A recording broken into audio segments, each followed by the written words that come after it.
Vine. Ara li poses la cabeçada perquè així és una manera de controlar-lo millor. Normalment sempre li fa falta perquè és la manera de guiar-lo, perquè potser ell té tendència a anar-se a un lloc i tu vols que vagi a un altre. Entonces en la cabeçada controles més un poc el que són els seus moviments. Són molt tranquil·lets, molt serrilets, a voltes.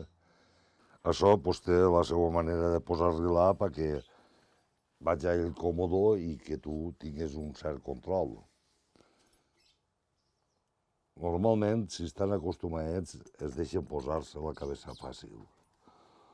Encara que són animals que no les palpes molt perquè ja no n'hi ha faena per ells, però això, ja té la cabeça feta, ara és, li agarres el ramal, el passes per l'anella, que ara el posarem.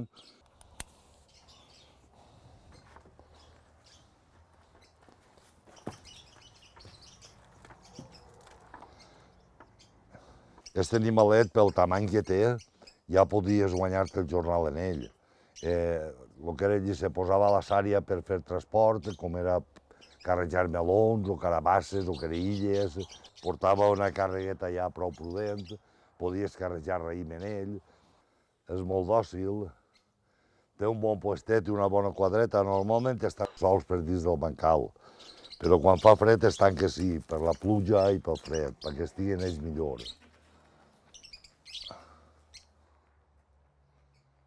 Dins de la quadra normalment es tiren eixuts. Els eixuts no és ni més ni menys que perquè estigui l'animal còmode, no tingui humitat, no s'embrute, i ara li se lleven una miqueta els eixuts de per damunt a la quadra i es cava el fem. El fem es cavava perquè ell fera una fermentació nova i que es pudrificara bé.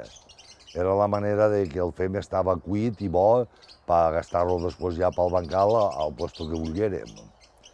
Estos són per replegar els eixuts, perquè té més puntes, i este és per acabar.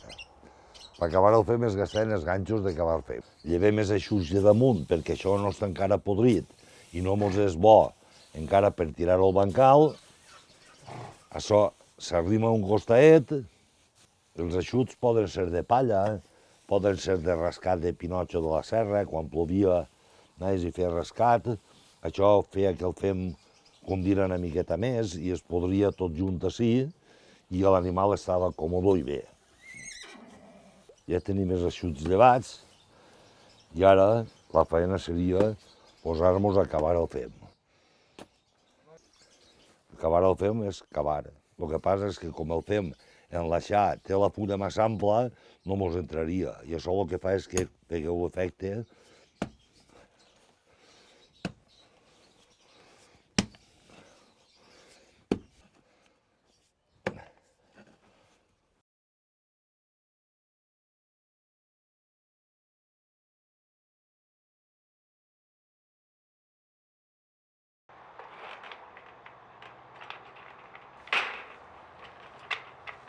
Seguirem parlant de les eines amb mànecs. Això és un laixar. Això és un llegó.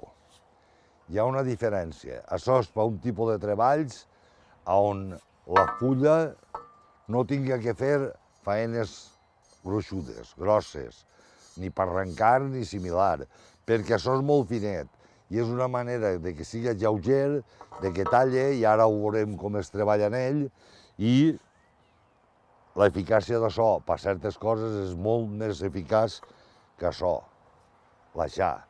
Viceversa, esta és molt eficaç per certes feines que en el llegó no es poden fer perquè no té tanta gruixa. La pala és